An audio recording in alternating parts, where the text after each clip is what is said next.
এবার নজর রাখবো এসআইআর এর খবরে। আরও একবার এইআরও ডিএমদেরকে কড়া হুঁশিয়ারি জাতীয় নির্বাচন কমিশনার জ্ঞানেশ কুমারের।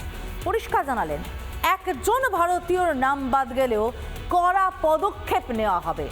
যদি আজ না নেওয়া হয়, 2 বছর বাদে হলেও কাউকে ছাড়া হবে না। কোনো ধরনের কোনো ত্রুটি মাফ করা হবে না।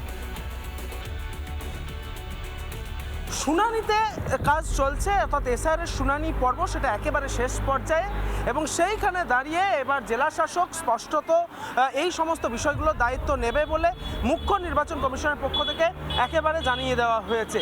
দেশের মুখ্য নির্বাচন কমিশনার জ্ঞানেশ কুমার কার্যত বৈঠক করেন এবং সেই বৈঠক থেকে তিনি জানান যে শুনানিতে জমা পড়া সমস্ত নথি জেলা শাসকদেরকে যাচাই করে নিতে হবে। কোনো জায়গাতে এতটুকু যদি ভুল থেকে থাকে সেটা জেলা শাসককে একেবারে স্পষ্টত তার দায়িত্ব নিতে হবে, এবং বিদেশি যারা রয়েছে তাদের কারোর নাম যেন শুনানিতে না থাকে সেই বিষয়টি কিন্তু নিশ্চিত করতে হবে।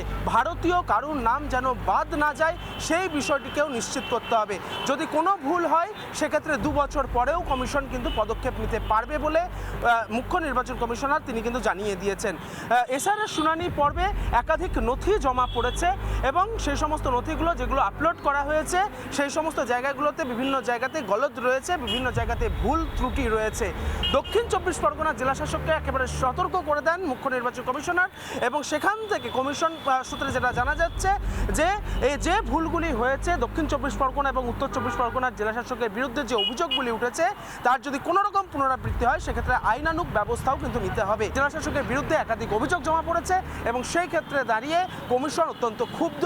এই 7টি জেলা শাসককেই কার্যত স্পষ্ট করে দেওয়া হয় বিষয়টি এবং তাদেরকে সতর্ক করে দেওয়া হয় যাতে বিদেশি কারোর নাম না থাকে, ভারতীয় কারোর নাম যেন চূড়ান্ত ভোটার তালিকা থেকে বাদ না যায় সেই বিষয়টি নিশ্চিত করতে হবে এই সমস্ত জেলা শাসকদেরকে বলেই কমিশন সূত্রে এখনো পর্যন্ত জানা যাচ্ছে।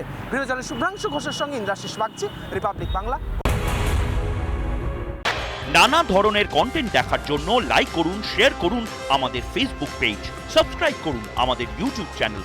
পাশাপাশি অন্যান্য ব্রেকিং নিউজের জন্য অবশ্যই চোখ রাখুন রিপাবলিক বাংলায়।